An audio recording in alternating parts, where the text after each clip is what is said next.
All right, so we're back. Yeah. Episode 2 of the Burning Water podcast. Hopefully we can actually notice a difference from this to the last one. We're playing with new equipment. I know, because last time I was editing the first episode, we had a lot of static, and we were wearing silly hats. I know the listeners weren't listening, but yeah. I do remember the silly hats. I should go back and listen. Well, actually, no. I'll wait for this to be back, and then I'll do a one-to-one next to each other. Yeah, no, that's pretty much it. But yeah, welcome to episode 2 of the Burning Water podcast. We're just trying to figure out a format from now on. So, what have you been up to, DK? A lot. The Tarkir Dragonstorm came out. I have been editing decks. No, nothing interesting with that. I've also checked out Beastars because I forgot that there was a final season and it's not done. How's that going for you? Whatever. I just jumped over to, oh yeah, what else am I watching? I guess finish Pantheon and finish Yu Yu Hakusho if you want to talk about either of those two. Okay. I've seen Yu Yu Hakusho. We can maybe talk about that one first. Okay. I skipped the first season and went straight into the Dark Tournament arc. And yeah, it's Fighting Tournament, the series. Ooh, Fighting Tournament, the series. Oh, is it? Because I know what Yu Yu Hakusho, when I first watched it, that first arc where Yusuke Urameshi, dies and then gets reborn. I thought, oh, that's a satisfying conclusion to a shonen series, and then all of a sudden it just kept going. It didn't stop. Yeah. Well, that's what happens when you die and then you become a spirit detective. Oh, and wow. then I don't know why cops would go fight in the Kumite. Yeah, I would never understand too. But, man, I need to catch up order. You watching it dubbed or subbed? I'm watching it dubbed, but that's because that's my Crunchyroll default. Oh, okay. I'm a guy who just doesn't touch the option, so whatever it's on, I'm watching it in that. Yeah, plus it's one of those long-running shonen series. Are you skipping the OPs like a certain somebody I know? No, sometimes. Okay. So, they don't have a skip button, so sometimes it's like, yeah, this is the 4th time I've seen it, let me just, cut a few frames and we're into the show again. Dang it, it's the recap. And then have to skip maybe 3 or 4 more frames. I noticed that shonen shows have a lot of recaps. What's up with that? It's because the thing is supposed to be a weekly serial, so it's when they're recapping, it's because they expected you to be from 7 days ago, but because now our new format's about, what's that word? Binging. Oh, yeah. We don't need the recap. We were here a few seconds ago. Interesting. Yeah, no, that's how I feel about another shonen series, but we'll talk about it a little bit later after. I want to bring back the weekly serial and have a bunch of people getting angry. What do you mean by angry? You want Villain of the Week style anger or what? No, I just want, because it's either anticipation or people saying, I have no discipline and I have to wait now. Oh, so you want delayed gratification with your shows? But that's just every anime that comes out on every season though, right? No, I'm giving it thought where, yeah, that's if we're following anime, proper versus the Netflix style of, here's the entire season in day 1. That is true, though. I do miss the ideas of back then when we could actually just... You have 7 days for it to process in your mind and maybe to shout at your friends about how their theories are wrong. Yeah, I can see why you feel that way. I mean, I do need to finish Yu Yu Hakusho at one point, but I don't know if I should skip It's not over yet. They just beat the last guy, and then the island's exploding, and then there's more, and I don't know where we're going. Wait, is it on hiatus too, or did it actually properly end? I think it's supposed to be done.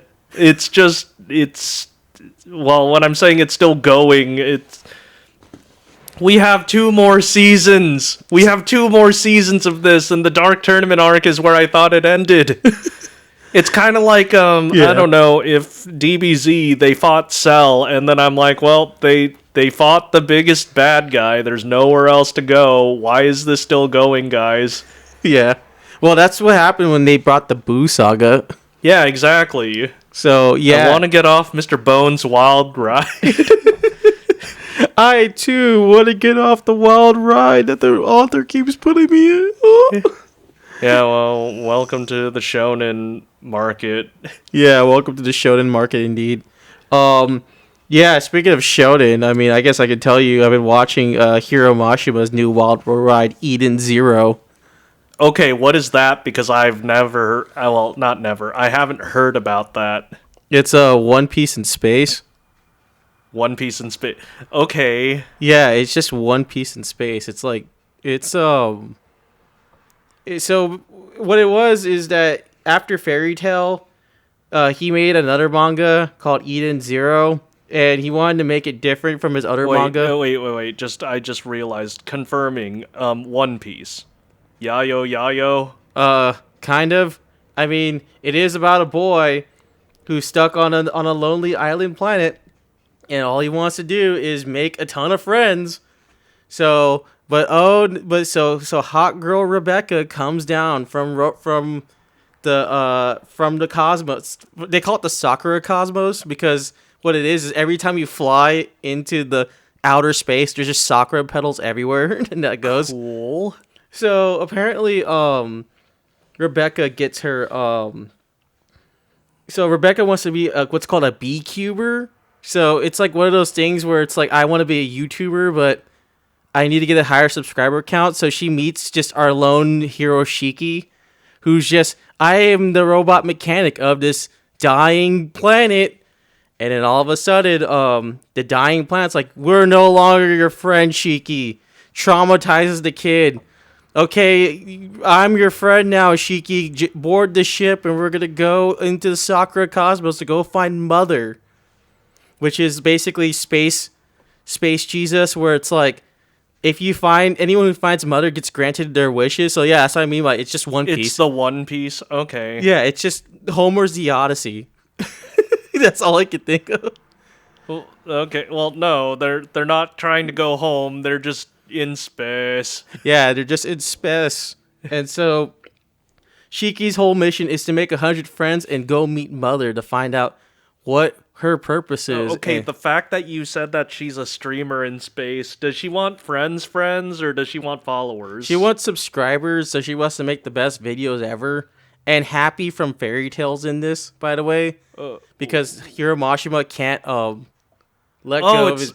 Okay, so I see what you mean by it's the One Piece in space, but it's Mr. Fairy Tale. Yeah, Mr. Fairy Tale's in it, which in the anime it's funny because you do see some Fairy Tale characters pop up. Literally not the most not subtle thing ever. So like Natsu and Lucy Heart Failure are just in the background every time they go back to this one planet. And you're like, what? Yeah, sure, subtlety, am I right? So, are the Ravestones and Plu in here too? Yeah, Plu's in there, but he runs a bar. Yo, so you see a bunch of Plu's. Bar. Yeah, with a bunch of alien food. I've enjoying it so far. It's got the shonen tropes I like, but what makes Hiro Mashima's stuff, I think, a little better than most shonen tropes is because it actually gives you room to breathe and enjoy the characters for the character's sake. So, like, there's some chapters you read where it's just, I'm in the bathhouse. Oh, man, this is all a part of my training, which he found a reason to put fan service in his manga. Okay. So, literally, the ship's ether, the ship's bathhouse enhances one's ether inside their own body. So, every time they bathe, they're just getting stronger with their ether gear. So, this is just excuses for him just to show a bunch of fan service scenes. Okay, I was trying to figure out if it's like is it the medicinal properties of this hot spring is going to help with your spiritual pressure energy thing? Yes. Or alternatively, it's something stupid like I'm just going to dehydrate in the bath because this is how true endurance tests are. Yes, it's pretty much just that. Oh, okay. Yeah, well, it's all of that. It's just there needs to be an excuse for just naked people. Yeah, pretty much. I mean, that's just every shonen trope at this point. Plus, I think it's one of those because he reminds me a lot of Mr. Soul Eater, where it's like it's a shonen series that's pretty popular, but it's not in Shonen Jump like Yu Yu Hakusho is. Oh, okay. But his stuff is sort of well known. He seems like the most coolest mangaka to ever meet, in my opinion. So just a chill dude. Yeah, But he's a crazy guy who actually gets a proper 8 hours of sleep and he actually publishes 2 manga in the same day and can finish video games all in one day. And his assistants are like, this is the best work environments ever. So they made a tribute manga because of how well Mashima treats his assistants. He is so cool of a guy that there's just a manga about him. Yes, there's a manga about how cool a guy he is by one of his assistants of all people. Oh, okay. Yeah, but Eden Zero, yeah, go watch that. Or read it. It's fun. Anyways, yeah. So you're watching other things. Okay. So yeah, there's Pantheon. What's Pantheon? It's on Netflix. It's a sci-fi, and the entire premise is, instead of AIs, the premise is, what if people can scan their brain and go into the computer, but it's a one-way trip because the scanner will fry your biological components. Yeah, and so, like, it's not AI, they call it UI because it's an uploaded intelligence. I see. Yeah, and so why it slowly became called, why it's called Pantheon is because the UIs later on, like, they start getting viewed as gods for the fact that, like, I don't know, this guy can, like, jump from the computer he was uploaded in to the internet, and then somehow into a satellite relay, which means that now he's up in space, and then he could communicate with, like, the nuclear arms, so he could trigger a war if he wanted to. Oh. So, yeah, almost omniscience, godliness sort of thing, and we just follow this girl who's, it begins with this girl who's upset that her dad's a UI, and she didn't know this.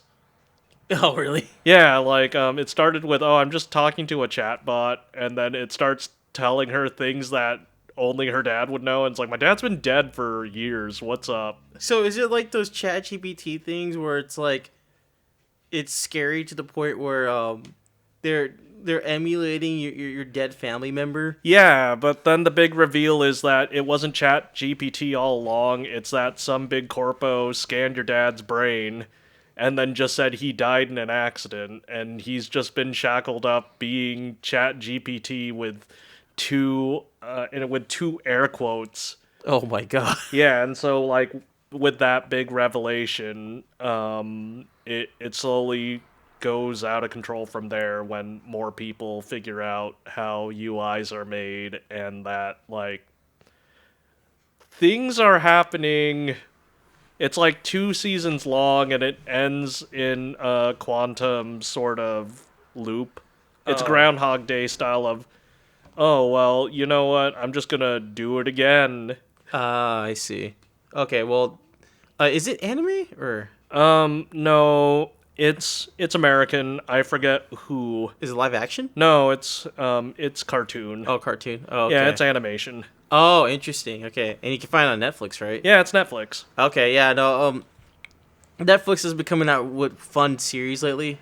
I know we're, like, tempted to, like, talk about this one, but I'm waiting till I beat all the games. Yeah, so I want to continue Castlevania, Nocturne, and eventually we'll get around to Wacky Wahoo Pizza Man, but eventually. Eventually.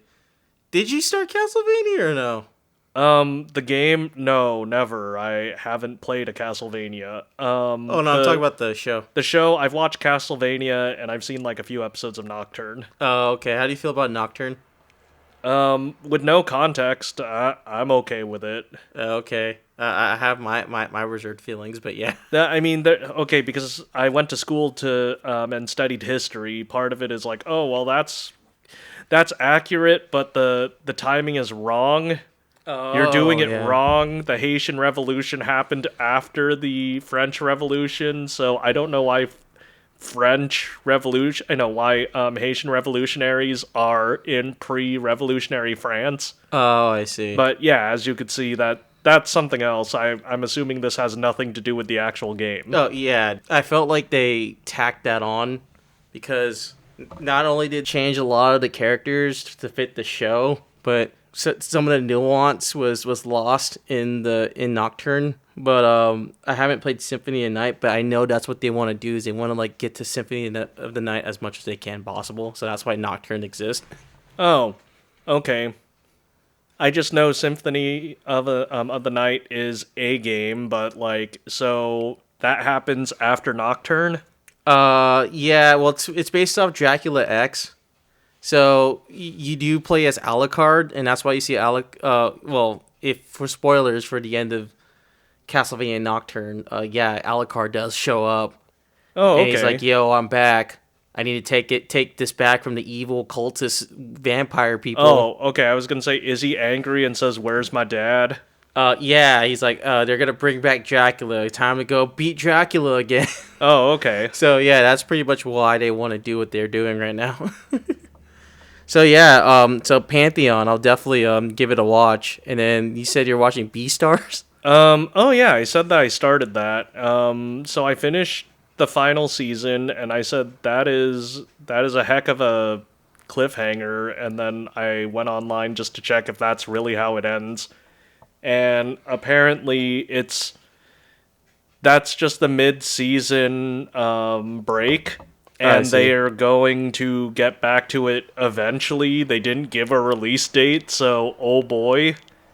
So you're stuck in limbo for now? Yeah, so maybe it'll happen sometime in 2025. Is this like Eden Zero where the main character has a lust for friendship or no?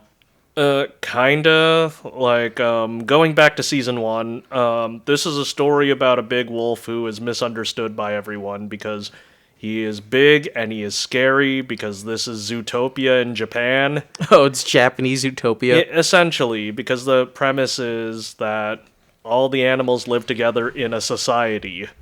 So And it's I wouldn't call it racism, but there is a prejudice that like carnivores, eat people.